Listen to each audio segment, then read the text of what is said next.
break dan tak ada ilmu. Bila mentor dia dah tak ada, dia pun tak ikut sistem latihan yang betul.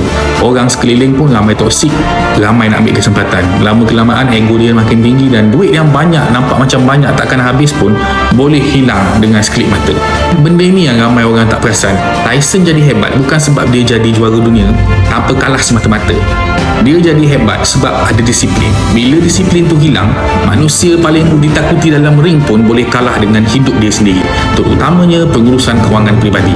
Kadang-kadang kita bukan jatuh masa kita tengah hidup susah, tapi kita lagi senang jatuh masa kita dah mula hidup senang. Banyak duit, kaya, popular. Sebab itulah sebelum kita kaya lagi ataupun terima duit yang banyak, kita kena belajar macam mana nak urus duit, cara orang yang dah kaya mengurus duit.